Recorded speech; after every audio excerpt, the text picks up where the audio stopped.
కూడా ఇప్పుడు అవన్నీ టెలికాస్ట్ అవుతున్నాయి. జైలుకి వెళ్తున్నప్పుడు బెయిల్ దొరకదు, తిప్పుతూ ఉంటారు, బెయిల్ దొరకదు. తీరా బెయిల్ వచ్చే టైంకి ఇంకోటి వస్తాడు. సో అట్లాంటివన్నీ ఆయన నిజ జీవితంలో ఆయన చేతులారా ఆయన గోయ ఆయనే తవ్వుకున్నాడు.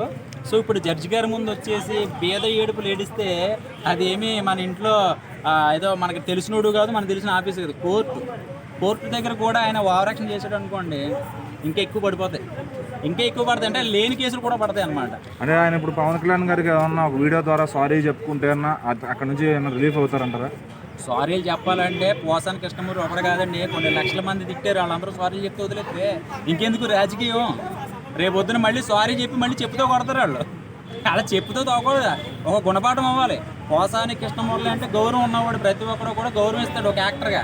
కానీ పర్సనల్ లైఫ్లోకి వచ్చాక ఆయన ఇంటర్వ్యూలు చూస్తే చీ అంటాడు ఎవడన్నా కూడా, అంత దారుణంగా. నిజంగా మొగోడైతే కనుక, ఒకడికి అమ్మకి అప్పకి పుట్టినోడైతే కనుక ఫేస్ టు ఫేస్ తెలుసుకోవాలి. అంతేగాని ఫ్యామిలీ జోలికి, పిల్లల జోలికి, పిల్లల్ని తిట్టి మానసికంగా ఒత్తిడి అయిపోయి భయపడిపోతారేమో అనుకున్నాడు. కానీ ఇలా ప్లేట్ మారుతుందేమో, ఇట్లా కూడా వాళ్ళ లైఫ్లో వస్తుందేమో అని అనుకోలేదు. అంటే ఆయనకి సర్జరీలు అయినాయి, హార్ట్కి స్టంట్లు వేసారు ఏదో చెప్తున్నాడు. సర్జరీలు అవ్వకపోతే సర్జరీలు వెళ్ళి కొడుతున్నారు. ఆల్రెడీ సర్జరీలు లేవు, ఫ్రెష్గా ఉన్నాడు కుర్రోడు, అయినా కూడా కొట్టేస్తున్నారు. ఒక్కొక్కరిని మడాలు ఎరగొట్టేస్తున్నారు. పక్కన బోరుగడ్డను కూడా మొత్తం కోసాలన్నీ కదిలిపోతున్నాయి. ఎందుకంటే అంటే ప్రతిపక్షంలోనూ అధికార పక్షంలో ఉంటే ఎలా ఉంటుంది అనేది ఒకసారి రుచి చూపించారు. నారా చంద్రబాబు నాయుడు గారు ఏం చెప్పారంటే, ఒకప్పుడు ఏ ఫోన్ ఆన్ చేసినా, ఏ టీవీ ఆన్ చేసినా బూతులు బాగా వినపడి, సో మన పార్టీ మన అధికారంకి వచ్చాక బూతులు అనేది లేదు, నేను అది ఒకటి తగ్గించాను అన్నారు. నిజంగా ఈ మధ్యన తగ్గినాయి, బాగా ప్రతిదీ తగ్గింది. వీళ్ళు కొంచెం సెన్సిబుల్ గానే మాట్లాడతారు, జనసేన చాలా పద్ధతిగా మాట్లాడతారు. వాళ్ళు ప్రభుత్వానికి ఏం చేశారనేది పక్కన పెడితే మాట తీరు బాగుంటుంది, డిగ్నిఫైడ్గా ఉంటుంది. వాళ్ళు ఏది చేసినా కూడా చాలా హుందాతనంగా ఉంటుంది. అదొకటి నాకు బాగా నచ్చింది అన్నమాట. నమస్తే. పోసాని కృష్ణమూర్తి గారు, నాకు గుండె నొప్పి వస్తుంది, నాకు స్టంట్లు వేసారు, సర్జరీ చేశారు, జడ్జిని కూడా బెదిరిస్తున్నారంట, 2 రోజుల్లో బయటకు వదలకపోతే ఆత్మహత్య చేసుకుని చచ్చిపోతాను. తెలుగు మాట్లాడుతాడు, అది కరెక్ట్ కదా. పని ఏముంది పెద్దోళ్ళు. అదేవిధంగా చంద్రబాబు నాయుడు గారిని కూడా కొద్ది రోజులు, 4 రోజుల దాకా జైలు పెట్టారు. నాకు చాలా బాధగా ఉండింది. అప్పుడు నేను ఎంతో బాధపడ్డా, ఎంతైనా పాపం జైలు పెట్టారు. అంటే ఎవరికైనా ఈ సమాజంలో ఏమైనా జరిగితే నాకు చాలా బాధ వేస్తుంది. అందరూ నా వాళ్ళే. పోసాని గురించి కూడా మీరు బాధపడుతున్నారు, ఎందుకంటే ఆయన అన్న మాటలు పవన్ కళ్యాణ్ పోసాని కృష్ణమూర్తి గారు నాకు తాతయ్య. తప్పే ఉంది అనుకుంటా నేను. పోసాని కృష్ణమూర్తి గారు నేను తాతయ్య అనుకుంటా, నువ్వు బాబాయ్ అనుకో, నువ్వు అన్న అనుకో, తమ్ముడు, తప్పే ఉంది. ఆయన తాతయ్య అంటే నేను ఆయన ఈ వయసులో జైల్లో పెట్టిన కొద్దిగా తప్పే. ఆయన ఆ వయసులో ఆ మాటలు కూడా మాట్లాడకూడదు కదా. పెద్ద ఇప్పుడు ఇంట్లో పవన్ కళ్యాణ్ గారు అంటే తీసుకుంటారు, ఆయన ఇంట్లో కుటుంబంలో వాళ్ళ భార్యని పిల్లల్ని కూడా అంటే తీసుకుంటారా? తప్పాను. ఇప్పుడు కుర్చీ తాత అన్నాడు, ఏదంటే మాట్లాడతాడు. ఆయన వచ్చి ఏదైనా మాట్లాడుతుంటే మధ్య లాగేస్తాడు, డబ్బులు అంటాడు, తాగాలంటాడు. పెద్ద అయినాడు పని మనం గమనిపోతాం. ఆయన కూడా అంతే. సినిమా ఫీల్డ్లో పెద్ద అయినా, సినిమా ఇండస్ట్రీలో గత 30 ఏళ్ళ నుంచి చేస్తున్నాడు. ఆయన 45 ఏళ్ళుగా. అంటే ఆయన చెప్పడం ఏంటంటే, డబ్బులు తీసుకున్నాను, సజ్జల రామకృష్ణ గారు నాకు డబ్బులు ఇచ్చాడు, అందుకని మాట్లాడాను ఓపెన్గా చెప్పాడు. మరి అంత ధైర్యవంతుడు ఈరోజు మరి కేసులు పడుతుంటే ఎందుకు తీసుకోలేకపోతున్నాడు? అదే ఈరోజు ఏంటంటే భయం వేసింది ఆయనకి. ఎందుకంటే వాళ్ళ అధికారం లేకపోవడం, ఇంకేదైనా బాధలు ఉంటాయి. ఇప్పటికైనా ఆయన మరి ఆత్మహత్య చేసుకునే బదులు పవన్ కళ్యాణ్ గారు కాళ్ళు పట్టుకుంటే వదిలేస్తాడు కదా. అదే ఇప్పటికైనా అయ్యా తప్పైంది అని క్షమించి వేడుకుంటే, తెలుసో తెలియక మాట్లాడా, ఇంకెప్పుడు మాట్లాడను అని చెప్పి మీడియా అందరినీ పిలిచి అందరికి చెప్పి, ఎవరినైతే అన్నాడు వాళ్ళ దగ్గర పోయి క్షమాపణ కోరుకుంటే నాలాగా అంటే బాణీలే అనుకుంటాడు. ఎందుకంటే పవన్ కళ్యాణ్ గారు ఆయన క్షమిస్తాడు, ఆయన శత్రువు అయినా సరే క్షమిస్తాడు, ఆయన బాణీలేని. కాబట్టి ఎవరైనా సరే తెలుసో తెలియక మనం మాట్లాడుతుంటాం. మన ఇంట్లో మనం అమ్మను మాట్లాడుతాం, నాన్నని, అక్కను, తమ్ముడిని, చెల్లిని, తాతను అంటాం. అటపోయిపోయి పాపలు. తర్వాత మళ్ళీ మనం అడబోతాం, తప్పిందయ్యా ఏదో అయితే క్షమాపణ పడాలి, తప్పదు. ఇప్పుడైనా సరే ఏమిరా అయ్యింది, ఏదో అయింది. ఆయన ఇప్పటికల్లా అక్కడికి వెళ్ళి చేసిన తప్పులు క్షమాభిక్ష పెట్టమని అడిగితే క్షమాభిక్ష అంటారు, అయిపోద్ది అంతే. కానీ ఇంక నుంచి ఆయన మాట్లాడకుండా రోజుకు విధితో మరి ఆయన అన్న మాటలకి ఈరోజు ఆయన అరెస్ట్ చేశారు. మరి ఈరోజు ఏమో జడ్జి గారిని సైతం బ్రతిమాలుకుని బెదిరించే స్థాయికి వచ్చారంట. అంటే నన్ను వదలకపోతే 2 రోజుల్లో ఆత్మహత్య చేసుకుంటానని. ఎందుకంటే ఇప్పుడు బయటకు వచ్చే దిక్కు లేదు, ఈ గవర్నమెంట్ అయితే ఆయన వదలదు.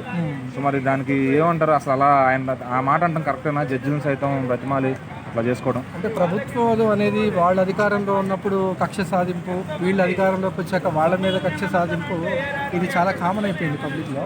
అంటే యాక్చువల్గా ఏంటంటే అధికారం అంటే కక్ష సాధింపు కోసం అధికారానికి వస్తున్నారు. అది అంటే ఒకటి అంటే ఇప్పుడు ఆయన పాయింట్ ఆఫ్ వ్యూలో ఆయన అన్నాడా లేదా, ఆయన అన్నాడని అంటున్నారు.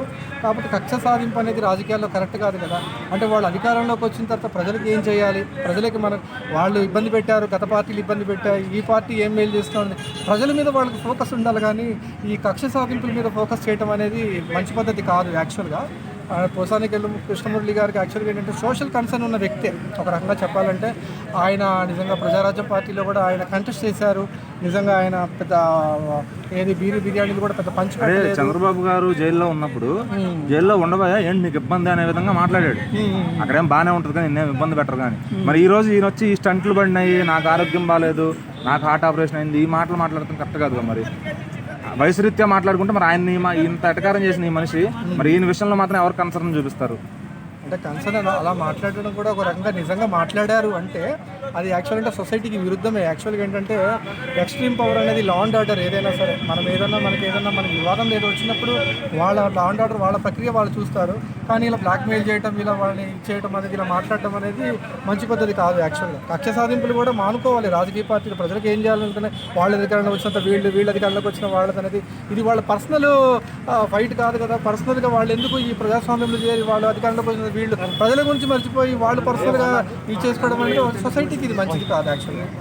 అంటే ఇప్పుడు పోసాని గారు డబ్బులు తీసుకుని అన్నారని ఆయనే ఒప్పుకున్నారు ఒక పార్టీ దగ్గర, వైసీపీ పార్టీ దగ్గర చేరిన. అంటే ఆయన రాజకీయాల్లోకి రాకముందు ఆయన ఎవరిని మాట్లాడేవాడు కాదు.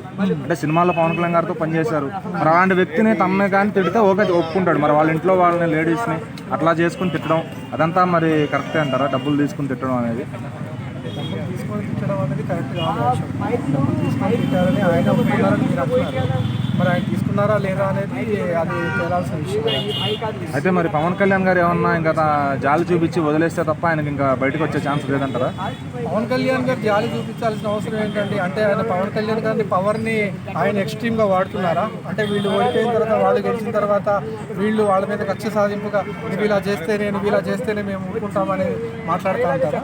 అది కరెక్ట్గా అంటే ఇది ఆయన శాఖకి సంబంధించింది కాదు, మొత్తం హోంశాఖ చూసుకుంటుంది ఆయన అరెస్ట్ అదంతా కూడా.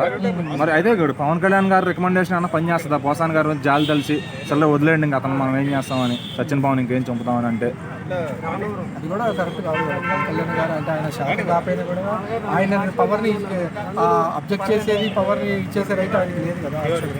అది కారణమే. హెల్త్ బాగాలేదంట, గుండెకి స్టంట్లు వేశారంట, ఆరోగ్యం బాగాలేదంట. జడ్జి గారిని బెదిరిస్తున్నారు, నన్ను 2 రోజుల్లో వదిలేకపోతే బెయిల్ ఇవ్వకపోతే ఆత్మహత్య చేసుకుని చచ్చిపోతాను. సో మరి దానికి ఏమంటావు? సైడ్లో బెయిల్ ఇవ్వాలంటావా, ఆత్మహత్య చేసుకుని చచ్చిపోవాలంటావా? సైడ్ పోసాని గారికి అయితే బెయిల్ ఇవ్వడం అయితే మటు కరెక్ట్ కాదు. ఎవరు కూడా ఎందుకంటే ఇప్పుడు నియోజకవర్గం ఎలా ఉందంటే ఇక్కడ మొత్తం అంతా జనసేన టీడీపీ ఉంది కాబట్టి అక్కడ నియోజకవర్గం పోసాని గారు వాళ్ళ లెక్చర్లు బాగా మాట్లాడారు అప్పట్లో. వైఎస్ఆర్ ప్రభుత్వంలోనే చాలా రాంగ్గా మాట్లాడారు.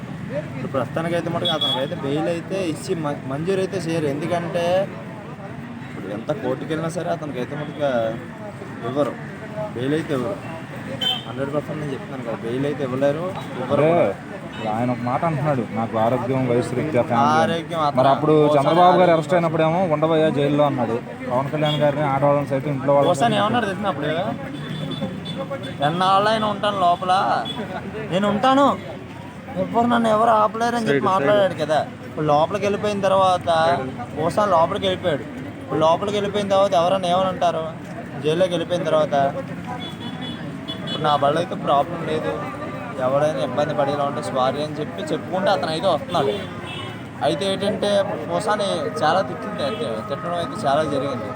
ఈ పవన్ కళ్యాణ్ అయితే చాలా విమర్శించాడు. ఇప్పుడు పవన్ కళ్యాణ్ గారిని సభాముఖంగా క్షమించాను అని అడిగితే ఆయన ఏమన్నా వదిలేస్తారంటారా? వదిలేస్తారు. రేపు 14వ తారీఖు రేపు అయితే మటుగా ఆ సభలోనైతే మటుగా పోసాని మాట వచ్చిందంటే మటుగా తను వదిలేస్తాడు. ఆ పోసాని మాట మటుగా రాకపోతే మటుకు వదలతాడు. ఎందుకంటే అతను మాట్లాడే మాటలన్నీ రాంగ్గానే మాట్లాడు.